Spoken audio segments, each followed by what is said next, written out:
Good morning, world. Got my warm hat on. I wanted to come to spread a message of awareness. I'm doing a little bit of work, so don't mind me. I'll be looking down. Don't mind me, I'm just making a video and addressing you. I'm doing a little bit of clipping on my cannabis from this year. Some of my outdoor. It's just wonderful. This was what inspired me to make this video. It has nothing to do with cannabis, but it has everything to do with happiness and materialism. We're all raised to believe that money is what buys happiness. Now, we're told at a young age that that's not true. But we believe it to be bullshit. We believe that people are telling us that money doesn't buy happiness just so they can have more. Let me give you an example. When we're really young, it seems like our parents are trying to teach us how important money is. You know, if you hear a kid ask their parents for something, their parent says, "No, that costs money. You know, it costs a lot of money. We don't have enough money, money." Something I really try to avoid saying in front of my kids is money, but you can't help it as a parent. And as I was sitting here clipping, I was thinking about how we go from that stage of being a kid where kids become obsessed with money. Like the parents try to teach the kids about money. Like, oh, we're going to give them some play money, you know. Then they get older, and then we tell them they need to get a career, get a job, make money. And then they become an adult and they hear from everybody, oh, money doesn't buy happiness. Money doesn't mean anything. Now, a person has to use their common sense. Common sense is not just something that's commonly attributed to people. So when I say common sense, I mean this is something you have to learn. Common sense is developed over years of faculty and intuition, awareness, paying attention. So, the common sense and observation can both tell a person that money doesn't buy happiness. You look around at those who have become rich around you and you see that they are not happy. Many of the ones that appear to be happy have done some very stupid things with their money to try to continue that excitement, and it just doesn't last. So what's my point? Before I go too far wandering on about money, people, lotteries, and all that crap, I'd like to make my point, which is that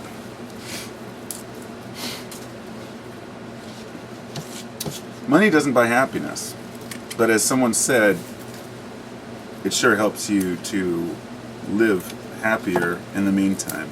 And this I agree with. So that's kind of my disclaimer, is that I'm here to say that money doesn't buy any type of happiness, but without it, you could be very unhappy. I understand that. Because I have none. But I'm happy. And that's kind of why I guess I'm making this. The reason why I mentioned the clipping here that I was doing, this pruning at the beginning, is because 20 years ago, if I'd done this, by perspective, I mean, when I cut down my first few plants and was doing the trimming, I mean, I spent forever on each nug, making sure that each bud was clipped perfectly. It meant so much because it was something I had done. It was free and it was like amazing. Then later in life, I got a job as a carpenter, moved my way up to doing finish carpentry and the fine woodworking.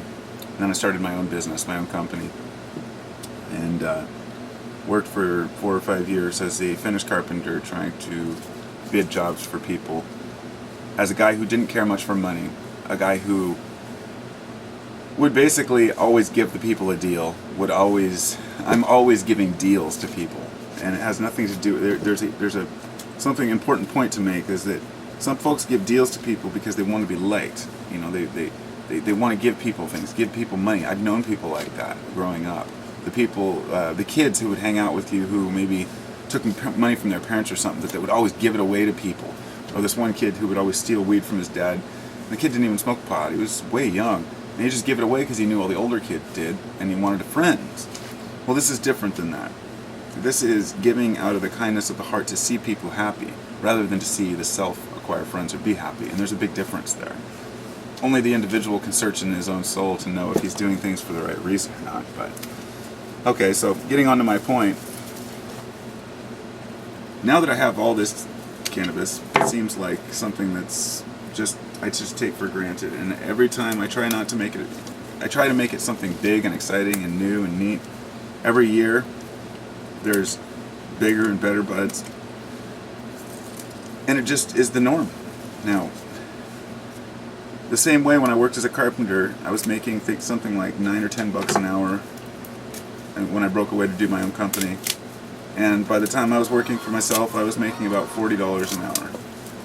Actually, no, 45 to 50 charged working for some of these guys in the West Hills on some jobs. In fact, working for one guy, I was charging him like $65 an hour because he was paying for like the high-end carpentry. I mean, I was actually giving him a deal, even there. It's a funny thing. These people had a lot of money, but working for rich people gave me, I shouldn't say rich because they were not rich. They were people who spent money like they were rich. It gave me a perspective on whether money really does buy happiness, or how these people really feel. These are the kind of guys who get together for their little brunches with their friends and neighbors because they have nothing else to do, and sit around and talk about different types of art, or different shows around town, or maybe talk about the other neighbors. Point being is that these people who had yearned for this income don't do anything fun with it quite often. I'm not saying people with money don't do anything fun with it. I'm just saying a majority of the people who I've met who have means tend to just squander their time away and not really know what they want to do. This is the ultimate, to me, example of how money does not buy happiness. Now, I kind of get off track here because I was trying to relate it to my story about carpentry. Back then when I was making $50 an hour or whatever, it was so amazing at first. It's like all this money. I was like, I can't believe it. I'm coming home with like $350 a day. Now to some of you out there, that sounds like a lot of money. To some of you out there, that sounds like nothing. I mean, there's people out there probably watching who make $350 in an hour. I know that there are so many different incomes and different levels that if we're yearning to become something that has to do with money, then we're attaching ourselves to an idea. Now, I keep going back and forth between money and jobs and stuff, and cannabis. It's everything. It smells so good. But I say there's one thing is that never gets old, is the smell of cannabis. That's something that's always fresh and new and neat. And the cannabis itself, the look of it and everything is like whatever, but the smell being such an important part, I guess I never really thought about it. It's something I just never tire of, something that's always new and exciting. You know why? It's because your senses aren't gaining anything from that except for happiness. You're not going to benefit or bank or make any money off of something smelling, or by smelling something, I hate bringing money into the discussion, but it's such an important part of people's lives. It's an integral part of who we are. We need to make money to survive.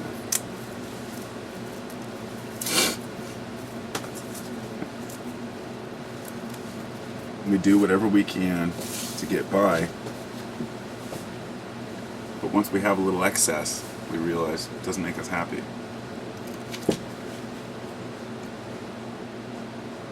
There seems to be a fine balance between happiness and money and the activities that you do in your life. The most important thing having to do with purpose. It doesn't mean that you have to have a purpose of life and know what you want to do. I want to be this or I want to be that. It just means that not that you have a purpose, but that you give your life purpose. That you have a reason for living. And I know it might sound silly to some, because it's like, well, the reason for living is obvious. To live, to survive. Survival of the fittest. We live in a world where people can opt to take their own lives out of choice, to not want to deal with heartache anymore. And that to me is it's a sad, sad reflection of who we've become. that it seems that as we grow wiser, or as we grow more knowledgeable in our universe, it makes us more sad. It makes us more depressed. It's as if the more we learn, the less we know. And I've looked around me and observed and said, hey, what about these folks who claim to have it all figured out? People who have religions that they stand by very strongly, that there's just no doubt in their mind that their heart is set on what they believe. Over the years, I've learned the humility to respect that. I respect religion. I just don't respect dogma or forcing people's views on others. And that's one of the reasons why I've come into this debate with the Christians so often, and I don't want to any longer. I don't want to fight with Christians, because I know that until all religions get along, there will never be peace. You're never going to convert people to be your religion, nor are you going to convert everyone away from religion. Religion just becomes a way for us to hang on to something else. Once we realize that money fails us, once we realize that materials fail us, and once we realize that even our own friends and family can fail us, we ask ourselves, what do we really have? And there's only two things. There's our strength of character and our willingness to believe in something greater than ourselves. And sometimes both of those can be taken too far. Strength and character can be taken to egocentrism, self-importance. Good example is some people who humbly start a YouTube channel or maybe a different, website or something about a particular subject. And when they start out, they're really humble, and people will say, "Hey, yeah, you get some good ideas," and they say, "Oh, thanks. I'm just trying." And within a couple of years, they have so many props or backup that if anybody says anything against them, they all automatically retort and say, "Oh, you're just wrong because I have all these followers, I have all these friends, they're backing me up, so you must be wrong." This is a smaller a microcosm of kind of the bigger picture of how people act around one another.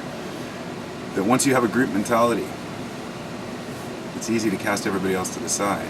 And this is the same with religion, this is the same with politics, and everything else. As soon as more than one person attaches to an idea, those two people feed off of each other and create what they call an echo chamber. And all it takes is one person with a YouTube channel to make an echo chamber of thousands of people saying, "Oh yeah, that must be true, that must be true." And I could use a million examples of, reptilians and robots and aliens and, holographic moons and flat earth theories and all these different things. And some of it may be true, some of it may not. But the point is that all of it is sensationalism, or in a way, what was the word I used the other day? I don't know. It doesn't matter. It doesn't matter because it's not one of the truths that can really be found. It's only, like I said, the realization that the self or something greater are the only two things that can really make us happy. And I like to say that just like self gets into egocentrism, the group gets into egocentrism, which is what they call, what I said, the echo chamber. It's group egocentrism. It's group righteousness, to think that everyone's right and everyone else is wrong. And it's just the world we live in. Instead of fighting against it and complaining, we realize it's not going to change for us. It's not going to change for us ever. It's only going to change for us as individuals. And often this requires a degree of thinking outside, not just the box, outside the sphere. Outside the sphere of influence, if you will. Thinking about things with a fresh mind. What really matters? Are people happy around you? Do people seem to be as sure and cocksure about what they're saying they believe as they really are? Or are they just spitting the same old shit that they've been hearing from other people? Because I've encountered this over and over on YouTube and elsewhere. People that say, "Oh, the evidence is there, you just have to look for it." And the more you look for evidence about something, the more you find out it's just the same people repeating the same things. And this example of an echo chamber and this reinforcement, this is exactly what religion is. When you ask a person, "Hey, why do you believe in, why are you a Christian?" If you've never, convinced yourself, you hear things like, "Well, so many people have believed it through history, it must be true. Or if this Bible has lasted this long, it must be true. It's an echo chamber of resonance. I'm not dissing on Christians here, because there's much to learn in all religions. But we do what we do. What else can I say? I guess I've tried to make as many points as I could here about just being ourselves, finding our truths, and never let it resonate too much with other people, or else, in other words, if too many people too strongly support you, it means that it's either something that's blatantly obvious and not even worth the time, or it's something that people really want to believe and don't have any evidence to prove otherwise not to believe or to think. And this isn't religion, this isn't just religion, it's politics, ethics, values, raising children, having jobs, all these different things that we have to choose. We can follow our hearts, but our hearts have to be in the right place first. And that's what I'm working on, so. Anyway, better get back to work. See, I'm slacking now.